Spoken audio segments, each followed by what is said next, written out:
지난 시간에 저와 함께 가정에서 맺는 가정에 대해서 함께 말씀을 나누셨었습니다. 그런데 오늘 말씀은 사도 바울이 가정이라는 작은 영역을 넘어서 매일 우리가 눈을 뜨면 마주하는 세상으로 시선을 돌리는 것을 보시게 되는데요.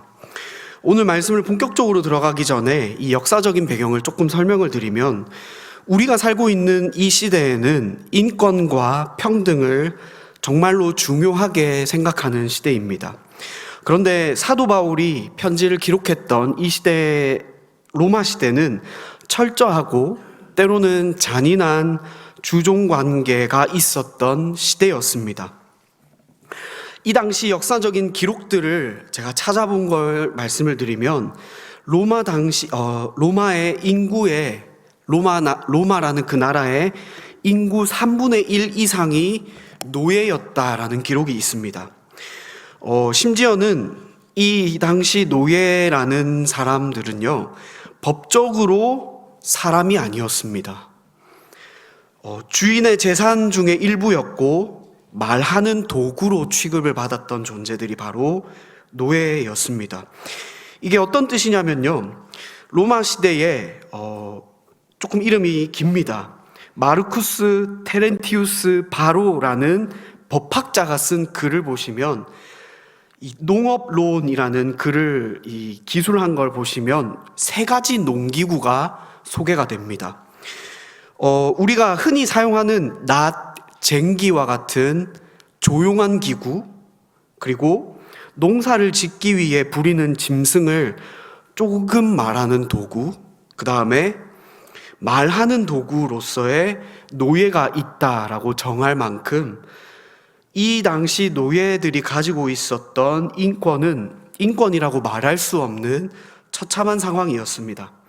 또 다른 기록을 찾아보니 우리가 잘 아는 황제가 있죠. 네로 황제 시절에 있었던 일이라고 하는데요. 이 당시 로마라는 도시에 귀족이 있었는데 페다니우스 세쿤두스라는 사람이 있었다라고 합니다. 오늘날로 치면 로마 도시의 시장이기도 했고, 동시에 부통령과 같은 권력을 가진 사람으로서 자체적으로 법을 집행하는 권력도 가지고 있었고, 또 황제가 자리를 비우면 황제 대행으로서 이 업무를 행한 엄청난 권력자였다라고 합니다. 그런데 이 사람은 평소에 성품이 원체 포악했었고 잔인했었던 사람이었다라고 기록이 있는데요. 자기 집의 노예들을 자기가 키우는 개보다도 못하게 다룰 정도로 성품이 포악했던 사람이었다라고 합니다. 결국에는 그런 취급을 참다 견디지 못한 어떤 한 노예가 자신의 주인을 잔인하게 죽이고 도망치는 사건이 있었는데요. 이 사건이 로마의 귀족들에게 소식이 전해집니다. 그리고 로마의 법관들이 일어나서 그 집안에 있었던 노예 400명을 주인을 죽인 공범으로 몰아세우고 남녀노소를 불문하고 로마 도시 한가운데에 십자가형으로 몰살했다라는 기록이 있습니다. 그만큼 이 시대에는 신분이라고 할 수 있는 것들이 없었고, 사람이 사람 취급을 받지 못하는 참 마음이 아픈, 지금 우리가 살아가는 이 시대에서는 상상할 수 없는 일들이 자행된 시대였습니다. 그런데 이런 신분적인 문제가 골로새 교회 안에도 있었던 것 같습니다. 그 대표적인 모습이 바로 빌레몬서의 주인인 빌레몬과 그 집의 종이었던, 그리고 도망친 노예였던 오네시모를 기억하실 텐데요. 그런 관계에 있었던 골로새 성도들과 또 이 시대를 살아가는 우리를 향해 세상 가운데서 그리스도인으로서 어떤 모습으로 살아가야 하는지 권면하는 사도 바울의 말을 함께 나누고자 합니다. 첫 번째로 사도 바울은 종들을 향해서 자신의 처한 삶의 자리에서 최선을 다할 것을 명령합니다. 오늘 함께 보신 22절 말씀을 함께 읽어보실까요? 종들아, 모든 일에 눈가림만 하지 말고 오직 주를 두려워하여 성실한 마음으로 하라. 사도 바울은 그 당시 종의 신분에 있는 자들을 향해서 육신의 상전들에게 순종하십시오라고 명령합니다. 여기서 순종하십시오라고 했을 때 이 순종은 자녀가 부모의 말을 경청하고 순종하는 것과 동일한 단어입니다. 말 그대로 부모에게 자녀가 순종하는 것처럼 하나님께서 허락하신 그 권위 앞에 마땅히 순종하고 순복하고 복종하라는 의미입니다. 그리고 사도 바울은 여기서 한 가지 더 특별한 단어를 사용하는데요. 여기 우리말로 눈가림만 하지 말고 라고 번역된 말을 보시면 이 말의 뜻은 상전이 보지 않으면 태만하고 또 주인에게 거짓말하는 기만하는 행위와 태도를 뜻하는 말입니다. 누가 보면 일하는 척 또 다른 사람들이 보지 않을 때에는 일하지 않는 그런 모습을 그린 사도 바울이 직접 만들어낸 단어입니다. 이러한 말을 한 이유는 당시 노예들이 매를 맞지 않기 위해서 혹은 포악한 주인의 손에서 살아남기 위해 부리던 비참한 생존 방식을 표현하는 말로써 종된 자들에게 있어서 아무리 힘들다 할지라도 이러한 모습을 보여서는 안 된다라고 권면하고 명령하고 있는 것입니다. 이런 모습에 대해서 사도 바울은 주인이 보던지 혹은 보지 않던 간에 주인을 두려워하는 마음으로 주님을 두려워하는 마음을 가지고 성실한 마음으로 일할 것을 권면합니다. 어떤 일을 하던 간에 겉모습만 흉내내지 말고 중심에서 우러나오는 마음으로 일할 것을 명령하는 것입니다. 이에 대해서 잠깐 생각을 해보니까요. 요즘에 제 또래 젊은 세대들이 하는 말 중에 하나가 원루하고 싶다라는 말을 하는 청년들이 있습니다. 혹시 들어보셨는지 모르겠는데요. 월급을 루팡하고 싶다라고 말하는 청년들이 있습니다. 이 말이 말 그대로 월급과 이 도둑으로 말하는 궤도 루팡이죠. 이 말이 섞여서 내가 월급은 받되 일은 안 하고 싶다. 혹은 내가 월급 받는 만큼만 일하고 싶다라는 신조어가 있습니다. 그런 말들을 보시면 사도 바울이 우리를 향해서도 어떤 일을 하던 간에 하나님 앞에서 정직함으로 일하라라는 권면을 하는 것을 보시게 됩니다. 그리고요, 요즘 이 청년들이 자주 보는, 저도 사실 한 번씩 보는 사회 풍자를 하는 매체들을 보면요, 이런 모습들이 적나라하게 드러나고 심지어 대사로 필터링 없이 나옵니다. 그러니까 이런 모습이 세상 사람들이 살아가는 방식이구나라는 것을 알 수 있습니다. 그런데 사도 바울이 명령한 것을 보시면 그리스도인들은 아무도 보지 않는 자리에 있다 할지라도 자신이 맡은 일을 성실하게 행해야 하고 그 자리에서도 우리를 지켜보시는 하나님을 의식하며 살아가고 성실과 진실함으로 일해야 한다라는 것을 권면하고 있습니다. 혹여 우리가 세상이 알아봐주지 않는다 할지라도 우리가 아무리 열심히 일을 해도 세상이 알아봐주지 않는다 해도 낙심하지 않아도 됩니다. 오늘 보신 24절에서 사도 바울이 이는 기업의 상을 주께 받을 줄 아나니 라고 말하는데요. 우리가 세상에서 수고하는 것들을 많은 사람들이 알아봐주지 않고 세상 사람들이 인정하지 않는다 할지라도 하나님이 그 수고를 아시고 영원한 하늘의 상급으로 또 기업으로 채워주실 것이다. 우리를 위로하실 것이다 라고 말하고 있음을 보시게 됩니다. 두 번째로 사도 바울은 우리가 세상에서 진짜 누구의 눈치를 보고 의식하며 살아가야 하는지 기억하라 라고 권면하는데요. 이와 관련해서 한 가지 일화가 있습니다. 어느 수도원에 나이가 많은 수도사가 있었습니다. 그런데 그 밑에 수많은 제자들 중에 유독 한 사람을 편애했다라고 합니다. 심지어 다른 제자들이 수도 원장님은 우리도 있는데 다른 제자들도 있는데 쟤만 사랑한다라고 말하고 그 한 제자를 왕따시킬 정도로 편애했고 사랑했다라고 하는데요. 그 불만을 알게 된 수도 원장이 하루는 제자들을 한자리에 모두 다 불러서 한 가지 시험을 제안합니다. 제자들에게 각각 작은 새 한 마리씩을 주면서 너희 아무도 보지 않는 곳에 가서 이 새를 죽인 다음에 이 새의 사체를 가지고 와라 라는 조금은 잔인한 명령을 합니다. 그 명령을 들은 제자들이 뿔뿔이 흩어집니다. 어떤 한 사람은 깊은 숲속으로 들어가서 주위를 살핀 다음에 새를 죽입니다. 또 어떤 사람은 자신이 기도하던 곳 기도굴로 들어가서 몰래 그 새를 죽이고 나옵니다. 또 어떤 사람은 자기 침실에 들어가서 새를 죽이고 창고로 아니면 지하로 가서 아무도 없는 곳에 가서 자신이 받은 그 새를 죽이고 돌아옵니다.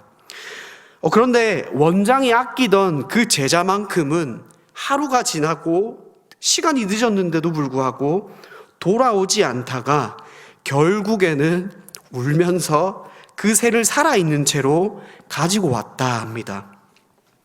그 모습을 본 제자들은 제가 그렇지 수도 원장님의 말도 우리 스승님의 말도 안 듣는 제가 어떻게 이렇게 사랑을 받는 거야? 왜 제가 대체 사랑을 받는 거냐라고 조롱할 때 제자들을 조용히 시키고 수도 원장이 그 제자에게 왜 내 명령을 지키지 않았냐라고 되묻습니다. 그러자 그 제자가 하는 한마디의 답은 원장님, 제가 아무리 깊은 산속으로 가도 깊고 어두운 동굴로 가도 또 저 혼자 있는 곳이라고 생각을 하는데요. 하나님이 어디를 가든지 저를 불꽃과 같은 눈동자로 보고 계셨습니다. 그래서 제가 원장님의 명령에 따를 수 없었습니다. 라고 고백했다라고 합니다. 이 말을 들은 수도 원장과 제자들은 다른 말을 하지 않아도 그 제자를 인정할 수밖에 없었다라고 합니다. 사랑하는 성도님들, 사랑받는 제자의 고백이 오늘 사도 바울이 우리에게 찾고 요구하는 믿음의 태도입니다. 바로 어느 곳에 있든지 어느 신분에 있고 우리가 무엇을 하든지 하나님을 의식하고 하나님을 두려워하는 삶입니다. 바로 하나님을 경외하는 삶입니다. 특별히 오늘 본문을 보시면 반복되는 단어가 있습니다. 바로 주라는 단어입니다. 이 단어가 오늘 보신 본문에서는요 5번 등장합니다. 22절에서 오직 주를 두려워하여 성실한 마음으로 하라라고, 23절에서는 무슨 일을 하든지 마음을 다하여 주께 하듯 하라, 그리고 24절에서 이는 기업의 상을 주께 받을 줄 아나니 너희는 주 그리스도를 섬기느니라 라고 2번 기록이 되어 있습니다. 그리고 25절에서는 주는 사람을 외모로 취하시지 않는다는 말까지 총 5번 등장합니다. 그렇게 보면 사도 바울이 골로새서를 기록할 당시, 이 편지를 기록할 당시에 골로새 교회에 있었던 노예들은 세상 사람들과 별반 다를 것 없이 이 땅의 상전들의 눈치를 보며 살았던 것을 보시게 됩니다. 그런데 사도 바울은 그런 종들을 향하여, 신분의 연약함을 가지고 있는 사람들을 향해 우리의 진짜 주인이신 분이 누구인지 기억하면서 살아가십시오라고 권면하고 있습니다. 육신의 주인보다 중요한 분이 우리에게 계시는데 그분이 우리가 진짜 바라보고 살아야 하는 분입니다. 그분이 바로 우리의 주인이신, 진짜 주인이신 예수님입니다 라고 권면하는 것입니다. 사랑하는 성도님들, 이것이 우리가 이 땅에서 가져야 할 정체성임을 믿습니다. 우리 모두는 하나님의 종입니다.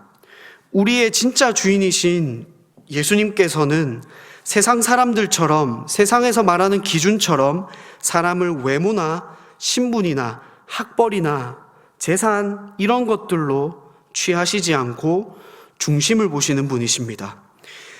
저와 우리 모든 성도님들이 그 하나님을 날마다 의식하며 또 의지하며 살아가시고 하나님을 경외하는 삶을 살아가시기를 축원합니다. 마지막으로 사도 바울은 세상의 방법으로 형제자매를 대하지 말라라고 명령합니다. 이 명령은 주인된 자들을 향한 명령입니다. 앞서 말씀드렸지만 주인들은요, 이 당시 주인들은 노예들을 마음대로 부릴 수 있었습니다. 죽이고 살리는 것, 모든 것이 주인의 마음대로였습니다. 그런데 사도 바울은 하나님 안에서 그런 모습이 과연 옳은 것인가? 라는 질문을 던집니다. 오히려 사도 바울은 육신의 상전들에게 종들을 대할 때 의와 공평을 베풀라라고 명령하는데요. 이 말의 의미는 종들에게 마땅히 주어야 할 정당한 목과 대접을 행해야 한다라는 의미를 가지고 있고, 또 그들을 종이건 상전이건 어떤 사람이건 하나님 안에서 동등한 사람으로 바라보고 동등한 믿음의 형제 자매로 대해야 한다라는 것을 명령하고 있습니다. 그 대표적인 모습이 빌레몬서에서 정말 잘 나타납니다. 앞서 말씀드렸지만 빌레몬서에 두 인물이 등장합니다. 바로 이 편지를 받는 빌레몬과 그 빌레몬의 종이었던 오네시모입니다. 특별히 이 오네시모는 골로새 교회에 있었던 빌레몬의 노예였던 것 같습니다.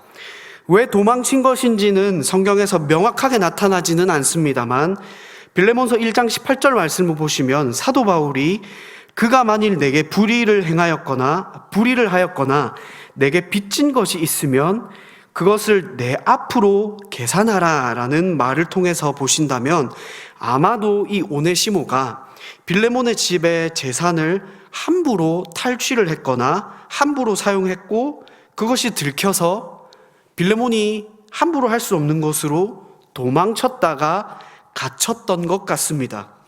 그런데 이러한 노예가 감옥에서 사도 바울을 만나고 복음을 듣게 되고 예수님을 만납니다. 그리고 변화됩니다. 그리고 사도 바울은 이러한 오네시모를 원래 주인인 빌레몬에게 돌려보내면서 하나의 편지를 쥐어주는데요. 그것이 바로 빌레몬서입니다. 이 편지의 내용을 보시면요, 오네시모에 대해서 갇힌 중에 낳은 아들, 그리고 내 신복, 이 말의 뜻은 내 심장과 같이 귀한 동역자입니다 라는 뜻이고요. 또 노예가 아닌 사랑받는 형제로서 대해 주십시오 라고 기록합니다. 그리고 나를 영접하듯이 오네시모를 기쁘게 영접해 주십시오 라고 빌레몬에게 부탁하는 편지를 씁니다. 이러한 모습은 그 당시 세상 사람들이 살아가던 모습과는 전혀 상관이 없는 모습이자 조롱을 받을 만한 모습이었습니다. 그런데 사도 바울이 청하는 이런 모습이야말로 바울이 골로새 교회 안에 있는 상전들에게 명한 공의의 모습이자 공평의 모습이었습니다. 왜냐하면 우리 위에 땅들의 상전이 계신다, 진짜 주인이신 하나님이 계시기 때문입니다. 이 땅에서 노예를 부리는 주인으로 살아간다 하지만 실상 모든 만물의 주인이신 하나님의 종이고 우리가 그 하나님 안에서 형제 자매가 되었고 한 가족이 되었음을 사도 바울이 기억하기를 빌레몬에게 권면한 것뿐만 아니라 오늘 보신 골로새 교회에 있는 모든 성도들에게 기록하고 있습니다. 사랑하는 성도님들, 한 가지 질문으로 말씀을 마무리하려고 합니다. 우리는 세상 속의 그리스도인으로서 누구를 의식하며 살아가야 합니까? 라는 질문입니다. 바로 하나님이십니다. 지난번 우리가 함께 나눈 가정의 모든 관계에서부터 또 오늘 함께 나눈 세상 가운데에서 살아갈 때에 우리가 겪는 모든 관계의 주인이 하나님이심을 사도 바울은 말하고 있습니다. 더 나아가 우리가 세상 가운데 살아갈 때에 세상의 주인, 세상의 상전들보다 더욱더 의식하며 또 바라보아야 할 분이 있으니 바로 그분이 하나님이시다라는 것을 사도 바울이 권면하고 있고 골로새 교회 성도들을 향하여 명령하고 있는 것을 보시게 됩니다. 남녀노소를 불문하고 신분과 지위를 막론하고 모든 그리스도인들에게 동일합니다. 우리의 삶의 주인은 세상이 아닌 하나님이시기 때문입니다. 이처럼 저와 우리 모든 성도님들이 세상이 알아주지 않아도 정직함으로 또 하나님을 의지하며 하나님을 의식하며 하나님을 경외하는 삶을 살아가는 저와 우리 모든 성도님들 되시기를 축원합니다.